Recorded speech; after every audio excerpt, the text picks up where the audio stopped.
ప్రజలారా వినరండి ఈ సత్య సువార్త, సర్వజనులారా కనరండి ప్రభు సత్య సువార్త. వినవచ్చిన ప్రియులకు విమోచన యేసు వార్త. ప్రభు అయిన యేసుక్రీస్తు వారి యొక్క నామంలో మిమ్మల్ని అందరినీ ప్రేమతో ఈ సత్య సువార్త అనే ఈ కార్యక్రమానికి ఆహ్వానాన్ని తెలియజేస్తున్నా. పిల్లలు బాగున్నారు కదూ? దేవుని యొక్క బిడ్డలుగా మిమ్మల్ని అందరినీ నేను దీవిస్తున్నా. పిల్లలు అన్నానని కేవలం పిల్లల గురించి మాత్రమే మాట్లాడలే. నా ప్రభు అయిన యేసుక్రీస్తు వారు ఒకనొక సమయంలో మాట్లాడుతూ తన శిష్యులను ఉద్దేశించి అంటారు కదా, చిన్న పిల్లలారా మీ దగ్గర తినడానికి ఏమైనా ఉన్నాయా అని చెప్పేసి అని పిలుస్తారు ఆయన. సో ఒక్కొక్కసారి పిల్లలు అని పిలిచినప్పుడు ప్రేమతో పిలిచేటువంటి ఒక పిలుపు అది. ఈరోజు ఆఫ్కోర్స్ నేను వయసులో పెద్దవాడినేనండి.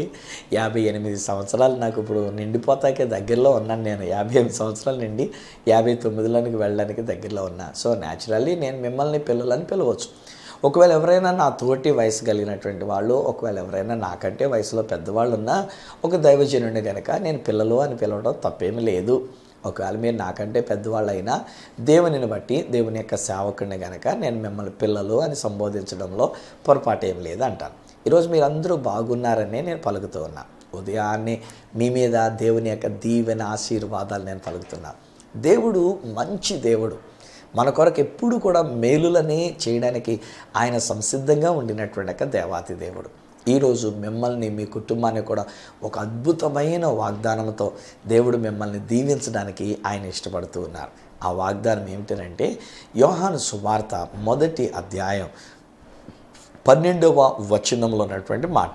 యోహాను సువార్త 1వ అధ్యాయము 12వ వచనంలో ఉన్న మాట ఏమని వ్రాయబడుతుందంటే, తన్ను ఎందరు అంగీకరించిరో అనగా తన నామమునందు విశ్వాసముంచిన వారికి దేవుని పిల్లలగుటకు ఆయన అధికారము అనుగ్రహించెను. దేవుని పిల్లలగుటకు ఆయన అధికారము అనుగ్రహించెను. ఈరోజు నేను డిక్లేర్ చేస్తున్నానండి, మీరు ఎవరైనప్పటికైనా సరే, ఒకవేళ ఈ నా మాటలు వింటున్నటువంటి వారిలో ఏదైనా ఒక కుటుంబం, ఒకవేళ మీరు క్రైస్తవేతరులైనటువంటి స్నేహితులై ఉండి ఉండవచ్చు. ఏదో గబుక్కుని బై ఛాన్స్ మీరు ఈ ఛానల్ పెట్టారు, ఈలోగా నేను మాట్లాడుతున్నాను. నేను ఇలా కూర్చొని మాట్లాడుతుంటే ఏంటి ఎవరో ఇలా మాట్లాడుతున్నాడు, సరే కాసేపు ఇందాం అనుకొని మార్చకుండా కాసేపు ఆగారు. ఈరోజు నేను మీతో చెప్తున్న మాట ఏంటి తెలుసా? ఇప్పుడు మీరు ఆగారు కదా, మీతో నేను చెప్తున్న మాట ఏంటి తెలుసా? మీరు దేవుని పిల్లలు. ఎంత అద్భుతమైన మాట కదా. ఈరోజుని మనమందరూ కూడా సాధారణంగా మన తల్లిదండ్రుల గురించి మనం మాట్లాడుకుంటున్నప్పుడు ఎంత సగర్వంగా చెప్పుకుంటాం. నేను పలానా వాళ్ళ యొక్క కుమారుడిని, నేను పలానా వాళ్ళ యొక్క కుమార్తెని అని ఎంత సగర్వంగా మనం తెలియజెప్పుకుంటూ ఉంటాం. అయితే ఈ దినాన్ని నేను మాట్లాడుతున్నటువంటి ఒక అంశంలో కనుక మనం చూసినట్లయితే, దేవుడు మనకి ఒక గొప్ప అవకాశాన్ని ఇస్తూ మనందరి విషయంలో ఈ చక్కని వాగ్దానాన్ని దేవుడు తెలియచేస్తున్నాడు. మీరందరూ దేవుని పిల్లలై ఉండడానికి ఆయన అధికారము అనుగ్రహించినాడు. వాస్తవానికి ఆ మొదటి వచనాల దగ్గర నుండి కూడా నేను చూసినట్లయితే చాలా చక్కని వివరణ దేవుడు అక్కడ తెలియచేస్తూ ఉంటాడు. ఆది యందు వాక్యం ఉండెను, వాక్యము దేవుని యొద్ద ఉండెను, వాక్యమే దేవుడై ఉండెను అనేటువంటి మాట. వాక్కు అనేటువంటి ఒక మాట అక్కడ కనబడుతుంది. వాక్కు అనంటే ఒక శబ్దం అనండి, వాక్కు అనంటే ఒక మాట అనండి, ఒక పలకబడినటువంటి ఒక మాట అనండి, ఇలా ఏదైనా సరే మనం చెప్పుకోవచ్చు. ఆ తర్వాత వచనాల్లో కూడా ఏమంటాడంటే, కలిగి ఉన్నది ఏది ఆయన లేకుండా కలగలేదు, ప్రతీది ఆయన ద్వారా ఆయన మూలముగానే కలిగారు. అరే వాక్యం అన్నాడు, తర్వాత మాటలు ఏమంటాడంటే ఆయన అనేటువంటి రీతిగా మాట్లాడుతూ ఉంటాడు. అంటే వాక్కు అనేటువంటి ఒక పదం అది ప్రభువైన యేసుక్రీస్తు వారికి సాదృశ్యంగా చెప్పబడుతున్నటువంటి ఒక మాట, యేసుక్రీస్తు వారిని గురించి తెలియజెప్పినటువంటి మాట. సో ఇప్పుడు సృష్టి యావత్తు ఎలా చేశాడు దేవుడు? ఆది కాండంలో అనగా బైబిల్ గ్రంథం యొక్క తొలి గ్రంథంలో కనుక మనం చూసినట్లయితే, దేవుడు పలుకుతున్న మాట ద్వారా, పలకబడిన మాట ద్వారా వెలుగు కలుగుగాక అని అన్నాడు. ఆయన వెలుగు కలిగింది. మీది జలములు క్రింది జలములు వేరుపరచబడును గాక అని పలికాడు. ఆకాశం వేరైంది, భూమి మీద ఉన్న నీళ్ళు ఇవన్నీ వేరైనాయి. ఇప్పుడు భూమి మీద ఉన్న జలములన్నీ ఓ ప్రక్కకు వెళ్ళి ఆరిన నేల కనబడునుగాక అని దేవుడు పలికాడు. ఆ ప్రకారముగా ఆరిన నేల, ఆ తర్వాత సముద్రం అనేటువంటి రీతిగా ఓ ప్రక్కకు వెళ్ళిపోయినటువంటి సముద్ర జలం అనేటువంటిది కనబడుతూ వచ్చింది. జలచరములు కలుగునుగాక, భూమి మీద వాటి జాతి ప్రకారంగా మొక్కలు వృక్షములు కలుగునుగాక, వాటి జాతి ప్రకారంగా ఎగిరేటువంటి పక్షులు, అలాగనే ప్రాకేటువంటి పురుగులు, అలాగనే జంతువులు ఇవన్నీ కలుగునుగాక అని ఆయన పలుకుతున్న ప్రకారంగా ఆ పలికే మాట ద్వారా సమస్తం జరుగుతూ వచ్చినాయి. అందుకని హెబ్రీ గ్రంథకర్త తన యొక్క గ్రంథంలో అనగా హెబ్రీ గ్రంథంలో 1వ అధ్యాయం 1-2 వచనాల దగ్గర కూడా మనం చూసినట్లయితే ఆయన ద్వారానే, ఆయన మూలముగా, ఆయనను బట్టి సమస్తమును కూడా సృజింపబడేను అనేటువంటి రీతిగా అక్కడ తెలియచేస్తున్నాడు. అనగా యేసుక్రీస్తు వారి ద్వారా, కుమారుడైన యేసుక్రీస్తు వారి ద్వారా. సో ఇక్కడ ఉన్న వాక్యము ఎవరై ఉన్నారు అని గనక ప్రశ్న వేసుకుంటే none other than Jesus Christ.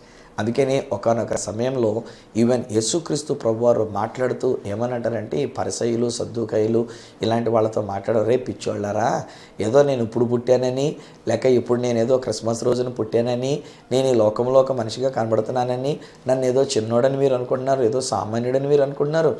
Abraham కంటే ముందుగా నేనున్నాను, ఆది నుంచి నేనున్నాను. వాళ్ళకి మతిపోయింది, ఇదేంటి వీడు పట్టుమని 30 సంవత్సరాలు లేవు, వీడు ఎలా మాట్లాడుతాడేంటి, ఎంగాను మన అబ్రహాం కంటే ముందు ఉన్నాడు అంటే వాళ్ళు పిచ్చెక్కిపోయింది. ఎంగాను వాళ్ళ మతి దెమ్మ తిరిగిపోయింది వాళ్ళకి, ఇదేంటి ఎలా మాట్లాడుతున్నాడు అనుకొని నెగిటివ్గా వాళ్ళు తీసుకున్నారు.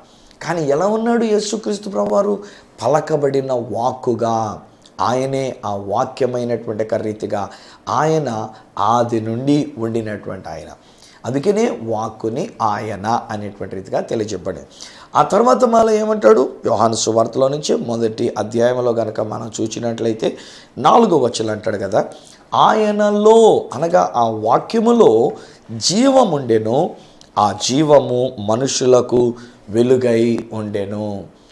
ఆయనలో జీవముండెను, ఆ జీవము మనుషులకు వెలుగై ఉండెను. ప్రియ స్నేహితులారా, ఈ యోహాను అనేటువంటి గ్రంథకర్త ఆయన ఈ గ్రంథములో ఈ సువార్తని, యేసు ప్రభువారి యొక్క జీవితాన్ని వ్రాయిస్తూ ఉన్నప్పుడు, పరిశుద్ధాత్ముడు వ్రాయిస్తున్నప్పుడు ఎంత నీట్గా తీసుకొచ్చాడంటే, అరే బాబు మీరందరూ గ్రీకులు, మీరు వాక్కు అనేటువంటి దాని కొరకు తడుములాడుకున్నారు, జ్ఞానము కొరకు మీరు వెతుకులాడుతున్నారు. జ్ఞానమైనటువంటి ఒక వాక్కు లేక జ్ఞానము వాక్కులో మీకు కనబడుతుంది. ఆ వాక్కు ఆయన ఒక వ్యక్తి, ఆ వాక్యమే దేవుడై ఉన్నాడు. ఆ వాక్యం అనేటువంటి ఆయనలో జీవముండి ఉన్నది, ఆ జీవము మనుషులకు వెలుగై ఉండి ఉన్నది. ఇంకా కొంచెం క్రిందకు వచ్చినప్పుడు అంటూ ఉన్నాడు కదా, నిజమైన వెలుగు ఈ యేసుక్రీస్తు అనేటువంటి ఈయన. లోకంలో నానా రకాల వెలుగులు ఉండొచ్చు. మనం సూర్యుని కాంతి వలన వచ్చే వెలుగుంటుంది, నక్షత్రాల కాంతి వలన వచ్చే వెలుగుంటుంది, మనం అగ్ని మండింప చేసినట్లయితే వచ్చేటువంటి ఒక వెలుగుంటుంది, కరెంటు దీపాల వలన వచ్చేటువంటి ఒక వెలుగుంటుంది. కానీ వీటన్నిటికంటే దేవుని యొక్క వాక్యం చెప్తున్న మాట ఏంటంటే, నిజమైన వెలుగు, ఈ లోకాన్ని వెలిగించడానికి వచ్చిన వెలుగు ఈ యేసుక్రీస్తు ప్రభువారే. హల్లెలూయా. ఈరోజున బహుశా ఒక కుటుంబం మీరు చాలా చీకట్లో ఉన్నట్టుగా మీరు ఫీల్ అవుతున్నారు కదూ. ఈ రోజున మీరు చాలా నిర్జీవంగా అన్నట్టుగా మీరు ఫీల్ అవుతున్నారు కదూ. చాలా సమస్యల చేత మీరు నలిగిపోతూ ఉన్నారు కదూ. నా బైబిల్ గ్రంథం చెప్తున్నటువంటి ఒక మాట ఏంటంటే, పాపము చేసేటువంటి వాడు చీకటిలో ఉన్నవాడి కింద లెక్క. ఎవరైతే పాపములో జీవిస్తుంటారో పాపము చీకటిలోనికి తీసుకొని వెళ్తుంది, మన బ్రతుకును చీకటి చేస్తుంది, మనల్ని చీకటి చేసేస్తుంది. మన జీవితం అంతా చీకటిమయమైపోయినటువంటి రీతిగా ఇది మన యొక్క జీవితం. ఏమో ఒకవేళ ఈరోజు ఈ నా కార్యక్రమాన్ని వీక్షిస్తున్నటువంటి ఒక వ్యక్తి, బహుశా నీవు పాపములో ఉండి ఉన్నావేమో కదూ, దేవునికి విరుద్ధంగా నువ్వు జీవిస్తూ ఉండి ఉన్నావు కదూ, దేవునికి ఇష్టము కాని కార్యాలు నువ్వు చేస్తూ ఉన్నావు కదూ, వ్యభిచారంలో ఒకవేళ ఉంటున్నావు కదూ. ఈరోజు నేను మీ మీద తప్పు మోపడానికి రాలేదు బ్రదర్, మీ మీద తప్పు మోపడానికి రాలేదు సిస్టర్ గారు. మనుషులం అన్న తర్వాత మనం అందరం పొరపాట్లు చేస్తాం. నిజానికి నా యేసయ్య ఎంతటి వ్యభిచారినైనా ప్రేమతో అమ్మా అనేటువంటి రీతిగానే పిలిచాడు. ఎంతటి పాపములో జీవిస్తున్నటువంటి ఒక వేషధారిగా ఉండినటువంటి ఒక జీవితాన్ని ఆ యొక్క సహోదరుని సైతము నా ప్రభువారు కుమారుడా అని పిలిచాడే తప్ప తిట్టలేదు. అందుకనే ఈరోజు నేను కూడానండి మీ ముందుకి పొద్దుటే నేను వచ్చి మిమ్మల్ని నువ్వు పాపి, నువ్వు చెడిపోయినోడు, నువ్వు పాపిష్టి జనాంగం, నువ్వు నరకానికి పోతావు, బుద్ధి ఉందా లేదా నీకు, గడ్డి తింటున్నావు నువ్వు అని ఇలా తిట్టడానికి నేను రాలే. నేను మిమ్మల్ని ప్రేమిస్తూ ఉన్నా. ఈరోజు నేను మీ కొరకు ప్రేమతో నేను చెప్తూ ఉన్నా. ఒక్క చిన్న మాట నేను పంచుకున్నా. నిజానికి నేను సేవ పరిచర్య చేస్తున్న సామర్లకోటలో ఆలయంలోనికి ఒక కుమార్తె వస్తూ వచ్చింది. ఊరు వాళ్ళందరూ ఆ కుమార్తెను కానీ ఏమన్నారంటే, చెడిపోయిందండి ఈ అమ్మాయి, తను ఇలాగా కడుపు వచ్చిందండి, ఎవరితో కడుపు చేయించుకుందో తెలియదండి, ఆ పిల్లడు పుట్టిన తర్వాత ఏం చేసిందో తెలియదండి, అమ్మో ఈ అమ్మాయి చాలా డేంజరస్ అండి అంటూ వచ్చినారు. పాపం లేట్గా వచ్చేదంట, ఆలయంలోనికి వచ్చి పండుకునేది. నేను తెల్లవారుజామున 5 గంటలకు నేను ప్రార్థన గుడిలోకి వెళ్తా. ఈలోగా ఆ గుడిలోకి వస్తున్నటువంటి వాళ్ళకి ఎదురయ్యేది, ఈ అమ్మాయి వెళ్ళిపోతూ ఉండేది, ఆ టైంకే వెళ్ళిపోతూ ఉండేది. అప్పుడు నాకు కంప్లైంట్ చేస్తూ ఉండేవారు, ఆ అమ్మాయిని గుడిలో పడుకోనివ్వకండి, ఆ అమ్మాయిని గుడిలోనికి రానివ్వకండి, చాలా చెడ్డదండి, చెడ్డ జీవితం కలిగినటువంటిది, ఇలా జీవించినటువంటిది, మనం తెల్లవారుజామున ప్రార్థనలోకి వచ్చేసరికల్లా చీకట్లోనే మళ్ళీ వెళ్ళిపోతుంటుంది, లేట్ చీకటిగా ఎక్కడెక్కడ తిరిగి ఎవరెవరితో తిరిగి వస్తుంది, ఇలాంటి మాటలన్నీ అంటూ వచ్చిన సంఘ బిడ్డలే, నా దగ్గరికి ప్రార్థనకు వచ్చేటువంటి బిడ్డలే ఆ బిడ్డ మీద నేరం మోపుతూ వచ్చినారు. ఒకనొక సమయంలో ఒకనొక దినాన్ని నేను బయటికి ఊరెళ్ళి నేను ఏదో మీటింగ్కి వెళ్ళి లేట్గా వచ్చాను. వచ్చిన తర్వాత చర్చిలో ఇంకా లైట్లు వెలుగుతున్నాయని ఆ చర్చిలో ఉన్న లైట్లు 1-2 ఆర్పేసి ఒక లైట్ మాత్రం ఉంచుదాం కదని చర్చిలోకి వెళ్ళేసరికి ఒక అమ్మాయి పడుకొని అక్కడ ఉంది. నేను ఇప్పుడు అమ్మాయిని తట్టి లేపాను, ఏమ్మా పాప నువ్వేనా ప్రతిరోజు ఇలాగ వచ్చి ఇక్కడ పడుకుంటున్నావంట అని చెప్పేసి నేను పలకరించేసరికి అవును డాడీ అంది. నన్ను డాడీ అని పిలుచుకుంటుంది, ఎందుకంటే మా ఊర్లో ఉన్న వాళ్ళందరూ ఆఫ్కోర్స్ డాడీ అంటారు. సో ఆ అమ్మాయి కూడా అలాగ నాకు తెలిసినందుచేత అవును డాడీ అనేటువంటిదిగా. అప్పుడు దగ్గర బెంచ్ మీద నేను కూర్చొని ఆ పాపతో పలకరిస్తున్నానమ్మా, నువ్వు ఇలాగ ఆలస్యంగా రావద్దు గుళ్ళోకి, నువ్వు ఎక్కడెక్కడో తిరిగి రావద్దు, నువ్వు గుళ్ళోనికి నువ్వు పెద్దల కన్నా వచ్చేసేయి, ఒకవేళ నీకు ఎక్కడ ఆధారం లేకపోతే త్వరగా వచ్చేసి నువ్వు గుడిలో పండుకుందో. కానీ మా ఇంట్లో భోజనం ఏదైనా ఉంటే నీకు ఆకలిస్తే కనుక అడుగు, ఇంట్లో నుంచి భోజనం తీసుకొని వచ్చి ఇక్కడ ఉంటున్నటువంటి చర్చిలో ఉంటున్నటువంటి సహోదరి, ఇక్కడ ఉన్నటువంటి వేళ్ళు వాళ్ళకు నీకు కూడా తీసుకొని వచ్చి భోజనం పెడతారు. తెల్లవారుజామున మేము రాకముందు, ఇక్కడ ప్రార్థన జరగకముందు లేచి వెళ్ళిపోవద్దు, తెల్లవారుజామున ప్రార్థన జరుగుతుంది, 5 నుంచి 5:30 వరకు డైలీ ప్రార్థన జరుగుతుంది మా చర్చిలోని. సో ఆ ప్రార్థన అయిన తర్వాత అప్పుడు నువ్వు అది కాదు డాడీ, నేను ఒక హోటల్లో ఆ పిండి రుబ్బడానికి అన్నట్టుగా నేను వెళ్తూ ఉంటున్నాను, అందుకని చెప్పేసి చీకటితోటే నేను వెళ్ళిపోతున్నాను. నేను అన్నాను, ఒక అర్ధగంట నువ్వు ఎలాగా 5 గంటలకు లేచి వెళ్తున్నట్టున్నావు, 5:30కు నువ్వు వెళ్దు కానీ, ప్రార్థన అయిన తర్వాత వెళ్దు కానీ, దేవుని బిడ్డగా నువ్వు ఉందో కానీ ఇలాగని చెప్పి నేను మాట్లాడుతున్నంటే ఇప్పుడు పాప ఏం చేసిందంటే 12 గంటలకు రావట్లే, 1 గంటకు రావట్లే, 9 గంటలకో 8 గంటలకో ఎక్కడెక్కడ ఏదైనా పని చేసుకుంటే ఆ పని ముగించుకున్నాక గుళ్ళోకి వచ్చేస్తుంది, చక్కగా గుళ్ళో పండుకుంటుంది, ప్రొద్దుట తెల్లవారుజాము ప్రార్థనకు ఉంటుంది, ఆ ప్రార్థన అయిన తర్వాతనే అప్పుడు తిరిగి వెళ్తుంది, డాడీ అని పిలుచుకుంటూ ఉంది. ఈరోజు నా హృదయం ఏంటంటే ఆ బిడ్డ రేపొద్దున ఏదో ఒక దినాన్ని దేవుని కొరకు సాక్షిగా ఉండాలని. ఎప్పుడు నేను చెడిపోయిందని తిట్టలే, ఎప్పుడు కూడా ఆ పాపని నువ్వు వ్యభిచారివి, నువ్వు చెడిపోయిందానివి ఊరి వాళ్ళందరూ అంటూ వచ్చినారు, మా చర్చ్కి వచ్చే వాళ్ళు అంటూ ఉన్నారు, వాళ్ళు ఈ పిల్లని గురించి చెడ్డ సమాచారం చెప్తూ ఉన్నారు. ఈ అమ్మాయి మంచిది కాదండి, దొంగ బుద్ధి ఉందండి, ఈ అమ్మాయిలు ఇలాంటిదండి, చెడిపోయినటువంటి పిల్లండి, ఈ అమ్మాయిని అసలు దగ్గరికి చేర్చొద్దండి. నేను ఒకసారి మా అమ్మాయికి డ్రెస్ లేదని ఒకళ్ళని అడిగితే ఏదైనా డ్రెస్ ఉంటే ఇవ్వండి మా పాప కొరకు అని చెప్పేసారంటే, అమ్మో పలానా అమ్మాయి కొరకు ఆ పాస్ గారు బల్లెటోరే, అసలు దగ్గరికి రానివ్వకండి, ఇంట్లోకి అసలే రానివ్వకండి, గుళ్ళో కూడా ఉండనివ్వకండి అని ఇలాగ మాట్లాడడం మొదలు. నేను అనుకుని నేను పెడ చేయను పెట్టా, వీళ్ళందరూ ఇలా మాట్లాడుతుంటారు, నాకు అక్కర్లే, దాని గురించి నేను ఎట్లాగా ప్రేమ కలిగి ఆ బిడ్డ విషయంలో నా ఆశయం, నా ప్రార్థన ఏంటంటే రేపొద్దున ఏదో ఒకరోజు జాయిస్ మేయర్ లాగా వాడబడాలి. జాయిస్ మేయర్ తన సాక్ష్యం చెప్తున్నప్పుడు ఏం చెప్తారో తెలుసా అండి, వాళ్ళ తండ్రే తనను పాడు చేశారంట, ఇతరుల చేత ఆమె పాడు చేయబడిందంట. అలాంటి ఆమెని దేవుడి రోజుని జాయిస్ మేయర్ అనేటువంటి ఒక గొప్ప సేవకురాలుగా ఎంత ఘనంగా వాడుకుంటలేదు. నేను ఆశించేది అదే. దేవుడు వ్యభిచారి అని తిట్టడు, పాపము చేసినందు చేత చీకట్లో ఉన్నటువంటి మలాన్ని నువ్వు ఇంకా చీకట్లోకి వెళ్ళిపోవు, చీకట్లో ఉన్నటువంటి నీవు గుళ్ళోకి ఎలాగొస్తావు, నువ్వు మళ్ళీ గుళ్ళోకి వస్తే గుళ్ళో కూడా నువ్వు చీకట తెస్తావు అని చెప్పేసి అని తిట్టే దేవుడు కాడు. నిజాన్ని చెప్పాలంటే ఆమె జీవితాన్ని వెలిగిస్తున్నటువంటి ఒక దేవుడు. జాయిస్ మేయర్ని దేవుడు అంత ఘనంగా వాడుకోగలిగింది, ఈ కుమార్తెని దేవుడు వాడుకోడా? ఈ రోజుని ఒకవేళ ఆ కుమార్తె ఈ రోజున చక్కగా తయారవుతుంది, ఉదయాన్నే లేచిన వెంటనే గబగబా జుట్టు సర్దుకుంటుంది, చక్కగా నీట్గా తయారవుతుంది, వచ్చి ప్రార్థనలో కూర్చుంటుంది, ప్రార్థన అయిన తర్వాత వెళ్ళొస్తాను డాడీ అని చెప్పేసి అనుకొని చక్కగా తన పనులని తను వెళ్తుంది. ఇలాగున తన జీవితం నేను అనుకుంటా మార్పు వచ్చినటువంటి జీవితం. ఈరోజుని మనం ఒకవేళ టైం పట్టవచ్చు, కొంతమంది ఒకవేళ చెడ్డగా మాట్లాడవచ్చు, చెడ్డగా మాట్లాడే వాళ్ళు ఎక్కువ మంది ఉండి ఉండొచ్చు, బట్ ఐ డోంట్ కేర్. ఈరోజు నేను పలుకుతున్న మాట ఏమన్నానంటే, ఆ కుమార్తెని దేవుడు తన సేవ కొరకు అన్నట్టుగా ఏర్పాటు చేసుకుంటున్నాడు. ఏదో ఒక రోజు, నాకు తెలియనక్కర్లే, ఏదో ఒక రోజు ఆ బిడ్డ క్రీస్తు కొరకు సాక్షిగా. ఆ మధ్యలో ఒక రోజునైతే మా ప్రార్థనలో డాడీ నేను పాట పాడతానంది ఎంగాను. నేను మీటింగ్ మొదలు పెడుతుంటే డాడీ పాట పాడుతున్నట్టు పిలిచా, రామా నీకు ఇస్తున్నాను, మైక్ ఇస్తున్నాను రా అని చెప్పేసి అని నేను మొట్టమొదటిగా ఆ పాపకే పాట పాడడానికి అవకాశం ఇచ్చా. This is only a beginning.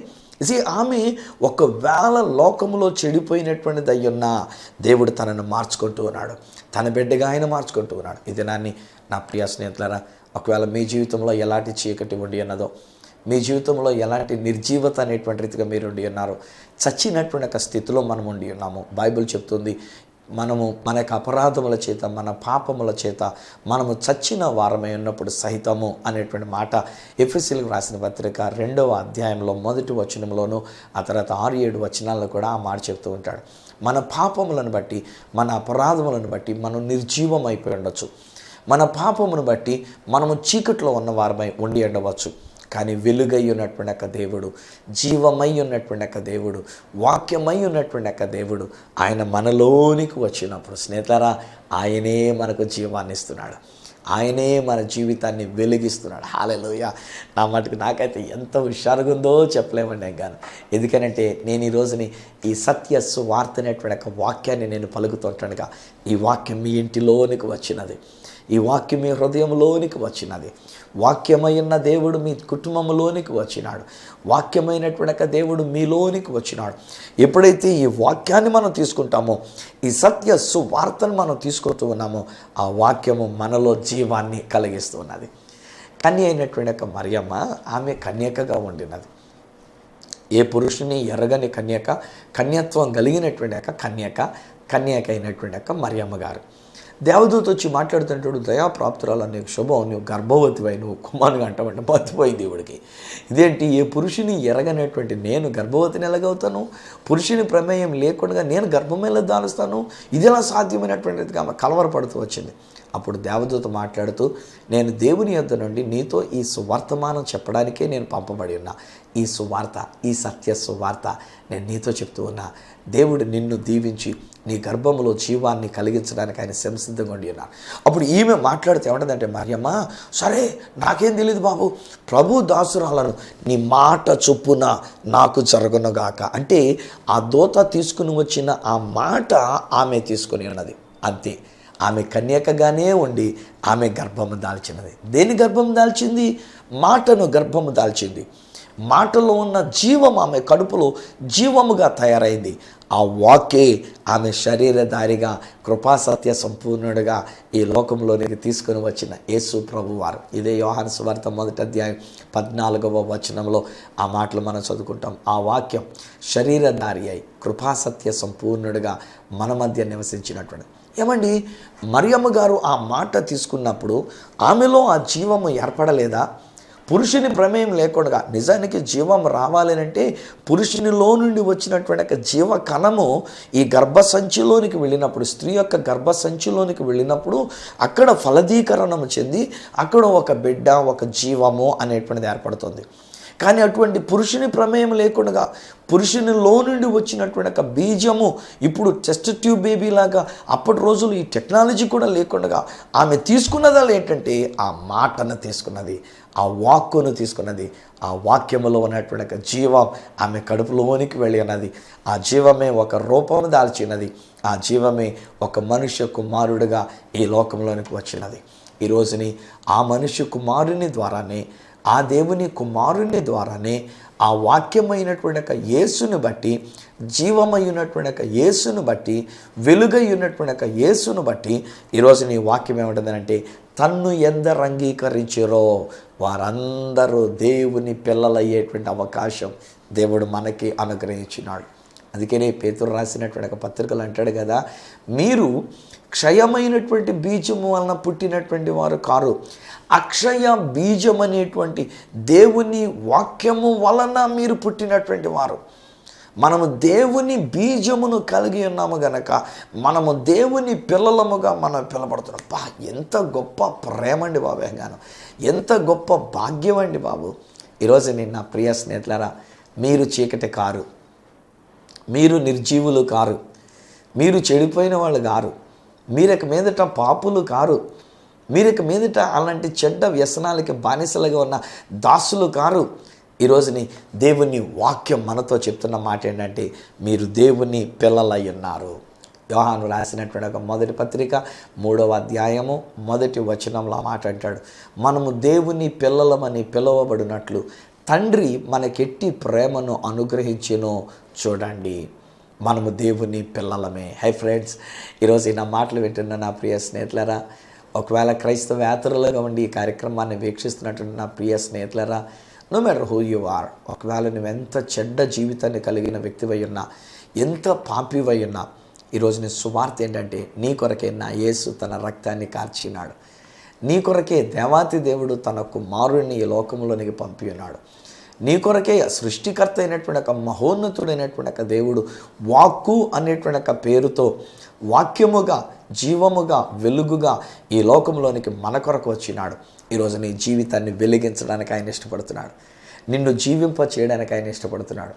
నీలో ఉన్న నిర్జీవతను తీసివేసి, నీలో ఉన్న మృతతుల్యమైనటువంటి విషయాలను తీసివేసి, నీలో ఉన్న చీకటిని తీసివేసి, నీకు మారు మనసు రక్షణ అనుభవం అనేటువంటిది నీకు కలిగింపజేసి, నీ పాపములన్నిటినీ క్షమించి, నీ దోషములన్నిటినీ క్షమించి, నీ యొక్క దోషములన్నిటినీ తుడిచివేసి, తన రక్తముతో వాటిని కడిగివేసి, నిన్ను తన కుమారునిగా, నిన్ను తన యొక్క బిడ్డలుగా చేసుకునడానికి ఆ దేవాతి దేవుడు మానవుడిగా ఈ లోకంలోకి వచ్చినాడు.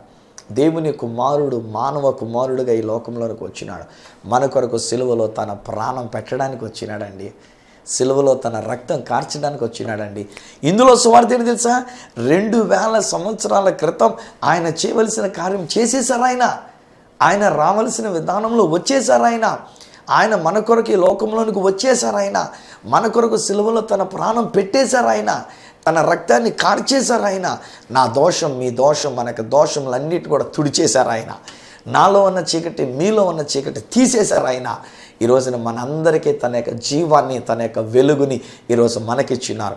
ఈరోజు ఆయన అంటున్న మాట ఏంటంటే, తన్ను ఎందరు అంగీకరించిరో అనగా తన నామమునందు విశ్వాసం ఉంచిన వారందరికీ దేవుని పిల్లలుగా అయ్యే అధికారం దేవుడు మనకు అనుగ్రహించినాడు. ప్రియ స్నేహితులరా, నాకు తెలిసి ఏ చెడు వ్యసనానికి లోను కానివ్వకుండా నా తల్లిదండ్రులు మమ్మల్ని చాలా జాగ్రత్తగా పెంచారు. ఈవెన్ సినిమాలకు కూడా వెళ్ళనిచ్చినటువంటి వారు కారు. అప్పటి రోజుల్లో టీవీలు లేవు, సినిమాలకు వెళ్ళటం ఎప్పుడైనా జరుగుతుండేది. అక్కడ కూడా మమ్మల్ని వెళ్ళనిచ్చినటువంటి వారు కాదు. తెలుసో తెలియకో మా అన్నయ్య ఒక రోజుని మా ఇద్దరిని, నన్ను మా తమ్ముడిని కూడా తీసుకొని సినిమాకి తీసుకొచ్చాడు. తీరా వెళ్ళొచ్చేసిన తర్వాత నాన్నగారికి ఎట్లా తెలిసిపోయిందో, ఆకివీడిలో ఉండే నాన్నగారు వాళ్ళు, మేము భీమార్ వెళ్ళి మా అన్నయ్య ఆ సినిమా ఏదో చూపించేసి మళ్ళీ భీమార్ నుంచి మమ్మల్ని తీసుకొచ్చేస్తే ఇంటికి వచ్చేసారు. చెదగొట్టేశారు మా నాన్నగారు. మా తమ్ముడికి 5 దెబ్బలు కొట్టారు బెత్తంతో, నాకు 10 దెబ్బలు కొట్టారు బెత్తంతో. మా అన్నయ్య మొండికేసి చేసి అవేసరికి ఇష్టం వచ్చినట్టు కొట్టేశారు. బెత్తం ఇరిగిపోయేదాకా కొట్టేశారు, చితకబాదేశారు. అంతటి భయం. కానీ ఒకనొక రోజుని, అనగా అది 1976వ సంవత్సరం మే నెల 16వ తారీఖు, నేను ఒక యూత్ క్యాంప్లో ఉండి దేవుని యొక్క వాక్యాన్ని విన్నా. మీరు ఎలాగైతే కూర్చొని ఈ నా కార్యక్రమాన్ని వీక్షిస్తున్నారో, నిలబడిపోయి కొంతమంది వింటూ ఉన్నారు. మీరు అక్కడ ఆగిపోయి నిలబడిపోయి మీరు వింటూ ఉన్నారు చూడండి. సో మీకులాగానే నేను కూడా ఆ రోజుని అదొక చిన్న మీటింగ్లో నేనున్నా, ఒక కాన్ఫరెన్స్లో నేనున్నా. ఆ రోజుని ఆ కార్యక్రమంలో దేవుని యొక్క వాక్యాన్ని నేను వింటూ ఉన్నా. అకస్మాత్తుగా ఒక వెలుగు నా మీద అలా ప్రకాశించిందండి. ఆ వెలుగులను నా బ్రతుకంతా నల్లగా చీకటిగా నాకు కనబడింది. ఏంటి ప్రభా, ఎంత నలిపేది, పాదిరిగారు అబ్బాయిని కదా, నేను ఎప్పుడు కూడా తప్పులు చేయలేదే. నేను అనుకునేవాడిని ఏదైనా మందు కొడితే తప్పు చేసినట్టు, సిగరెట్లు తాగితే తప్పు చేసినట్టు, ఆడపిల్లలతో తిరిగితే తప్పు చేసినట్టు, ఏదైనా వ్యభిచారం చేస్తే తప్పు చేసినట్టు. సో ఇవేమి నేను చేయలేదే, ఇదే నా బ్రతికిలా నల్లగా ఉంది, ఇది నాకు వచ్చినటువంటి ఒక ఆలోచన. కానీ నా దేవుడు అప్పుడు జ్ఞాపకం చేశాడు. నాన్నగారు కంఠస్థం చేయించినటువంటి ఒక వాక్యాల్లో నుంచి ఒక కంఠస్థ వాక్యం ఏమని గుర్తుకొచ్చిందంటే, ఏ భేదము లేదు, అందరూ పాపం చేసిన వాళ్ళే, అందరూ చీకటైపోయినటువంటి వాళ్ళే నాయన, దేవుని మహిమను కోల్పోయినటువంటి వారే నాయన. నీ జీవితంలో బాగా చీకటి వచ్చేసినటువంటిది, పాదిరి గారు అబ్బాయి అయినా నీకు చీకటే ఉంది. ఈ రోజున బహుశా నా కార్యక్రమాన్ని వీక్షిస్తున్న ఒక పాస్టర్ గారి కుటుంబం మీరు ఈ కార్యక్రమాన్ని వీక్షిస్తున్నారు. బ్రదర్స్, మీ ఇంట్లో వాళ్ళకు కూడా నేను చెప్తున్నాను, ఒకవేళ మా నాన్నగారు ఇంత మంచి పేరు సంపాదించుకున్నారు, మా అమ్మగారు ఇంత భక్తిపరురాలు, ఇంత విశ్వాసి, నా తల్లి ఇంత ప్రార్థన చేస్తుంటుంది, మేము పర్లేలే అని మీరు అనుకున్నారేమో. ఎవరి ఇండివిజువల్ రక్షణ వారిదే. ఈరోజు నీవు రక్షింపడ్డవో లేదో నీకు నువ్వు చూసుకోవాలి. నీ పాపాలు క్షమించబడినవో లేదో అది నువ్వు చూసుకోవాలి. ఇది దేవుడు మాట్లాడుతున్నాడు. నీ కొరకే యేసు ఈ లోకంలోనికి వచ్చినాడు. నిన్ను వెలిగించడానికి ఈ లోకంలోనికి వచ్చినాడు. నిజమైన వెలుగుగా ఈ లోకంలోనికి వచ్చినాడు. జీవమైనటువంటి దేవుడుగా ఈ లోకంలోనికి వచ్చినాడు. వాక్ అయినటువంటి రీతిగా ఈ సత్య సువార్తలో నుండి దేవుడు నీ కొరకు వచ్చినాడు. ఆయన ఆశిస్తుంది ఏంటంటే నీకు రక్షణ ఇవ్వడానికి, నీ పాపములను క్షమించడానికి, నీ బ్రతుకును వెలిగించడానికి, నీకు జీవాన్ని ఇవ్వడానికి, మనం యేసు కొరకు జీవించేటువంటి వారంగా చేయడానికి. అది కూడా ఎలాగనంటే దేవుని పిల్లలముగా మనం జీవించినట్లు. ఈరోజు నా యేసునందు విశ్వాసం ఉంచుదామా? మన కొరకు ఈ లోకంలోనికి వచ్చి తన యొక్క ప్రాణాన్ని పెట్టి మన యొక్క జీవితాలను వెలిగించిన యేసునందు విశ్వాసం ఉంచుదామా? అదే జరిగింది నా జీవితంలో. ఆయన నా హృదయంలోనికి వచ్చినారు. ఆయన నన్ను ప్రేమించారు. నేను ప్రార్థన చేసినంత చేత కాదు, నేను బ్రతిమలాడుకున్నంత చేత కాదు, నేను చిన్నపిల్లలాగా ఏడిసినంత చేత కాదు, నాది ఏం ప్రమేయం లేదు. దేవుడే నన్ను ప్రేమించాడు. ఆ దేవుడే ఆ వెలుగు నాకు ఇచ్చినాడు, నన్ను వెలిగించాడు, నాకు జీవాన్ని ఇచ్చాడు. 58 సంవత్సరాలుగా ఇంకా ప్రభు కొరకు జీవించే భాగ్యం ఆ దేవుడు నాకు అనుగ్రహించినాడు. ఇప్పుడు కూడా అనేక మందికి ఈ వెలుగునిచ్చేటట్లుగా, ప్రపంచ దేశాలకి వెలుగునిచ్చేటట్టుగా ఆ దేవాతి దేవుడు ఆయన నన్ను వాడుకుంటూ ఉన్నాడు. నా ప్రియ స్నేహితులారా, కమ్, ఆ యేసు ప్రభుని మన హృదయంలోని పిలుచుకుందాం. యేసునందు మన విశ్వాసం ఉంచుదాం. ఈ దినాన్ని మనలో ఉన్న చీకటి తొలగిపోయి, నిర్జీవత తొలగిపోయి, ఆ వాక్యము ద్వారా మనం జీవాన్ని, వెలుగును సంపాదించుకొని దేవుని పిల్లలంగా మనం జీవిద్దామా? తలలు వంచండి, కళ్ళు మూసుకునండి. మీ కొరకు నా చిన్ని ప్రార్థన. తండ్రి, ఈ బిడ్డల కొరకు నేను ప్రార్థిస్తున్నా. వీరెంత మంచి బిడ్డలనైనా నిజాన్ని చెప్పాలంటే నాకంటే కూడా మంచి వాళ్ళగానే ఉంటున్నారు. బూతులు లేవు, చెడ్డ మాటలు లేవు, చెడు విషయాలు లేవు. అయినను నీ రక్షణ భాగ్యం మాకు కావాలి. నీ రక్షణ లేకపోతే మేమెంత మంచి వాళ్ళమైనా, ఎంత మంచి కార్యాలు చేస్తున్న వాళ్ళమైనా మా బ్రతుకు చీకటియే. మేము నిర్జీవమైన స్థితిలో ఉండినటువంటి వారమే, మేము చీకటిగా జీవిస్తున్నటువంటి వారమే. కనుక ఈ దినాన్ని నీ వెలుగు వీరి మీద నేను విడుదల చేస్తున్నా, నీ వాక్కును వీరి మీద నేను విడుదల చేస్తున్నా, నీ జీవాన్ని వీరి మీద నేను విడుదల చేస్తున్నా, నీ ప్రేమ చేత వీరికి నీ రక్షణ నేను విడుదల చేస్తున్నా. డాడీ, దయచేసి బిడ్డలను క్షమించండి, ఈ కుటుంబీకులందరినీ క్షమించండి నాయన. నీ రక్తముతో వారిని శుద్ధి చేయమని నేను అడుగుతున్నా. 2000 సంవత్సరాల క్రితమే నువ్వు కార్చిన రక్తముతో వారి పాపములను తీసివేయమని అడుగుతున్నా, కడిగివేయమని అడుగుచున్నా. నీ వెలుగు వీరి మీద ప్రకాశించును గాక, నీ జీవము వీరిలోనికి వచ్చును గాక. నాన్న, నీ యొక్క వెలుగుతో వారు వెలిగించబడుదురు గాక. ఈ వాక్యాన్ని వారు తీసుకున్నారు గనక నాన్న, వారు ఇతరులకు వెలుగుగా వారు ఉందురు గాక. అనేక మందిని వెలిగించే నీ బిడ్డలుగా వీరు జీవించుదురు గాక. యేసు నామములో నేను క్లెయిమ్ చేస్తున్నా. Bless them daddy, bless them daddy, bless them daddy. నీ పిల్లలుగా వారిని దీవించినందుకు నీకు వందనాలు చెల్లిస్తూ యేసు నామమున ప్రార్థించి పొంది ఉన్నాము తండ్రి, ఆమేన్. తండ్రి, కుమార, పరిశుద్ధాత్మలను దేవదేవుని దీవెన ఆశీర్వాదం ఆయన బిడ్డలుగా మీకును మీ కుటుంబములకును ప్రభుత్వ రక్షణ, మారు మనసు, పాప క్షమాపణ కలిగి ఆయన కొరకు మీరు జీవించున్నట్లు, ఆయన బిడ్డలుగా జీవించున్నట్లు సదా మీకు తోడయండి, మిమ్మల్ని ఆశీర్వదించి నడిపించును గాక. ఆమేన్, ఆమేన్. స్నేహితులారా, ప్రభు మిమ్మల్ని రక్షించినాడు, ప్రభు మీకు జీవాన్ని ఇచ్చినాడు, ప్రభు తన యొక్క వెలుగు మీ మీద ప్రకాశింపచేసినాడు. మిమ్మల్ని దేవుడు అంటున్నారు కదా, మీరు నా పిల్లలు అని అంటున్నాడు. హల్లెలూయా. నేను దేవుని పిల్లోడిని, మీరు కూడా దేవుని యొక్క పిల్లలే.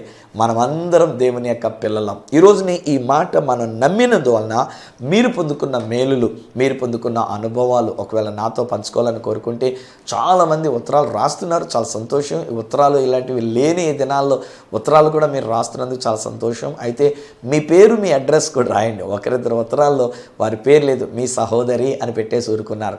అట్లా కాకుండా మీరు ఉత్తరం రాసేటప్పుడు మీ పేరు, వీలైతే మీ అడ్రస్ లేదా మీ ఫోన్ నెంబర్ ఇచ్చినట్లయితే నేను మరలా మీతో మాట్లాడడానికి కూడా అవకాశాన్ని ప్రయత్నం చేస్తాను. ఓకేనా?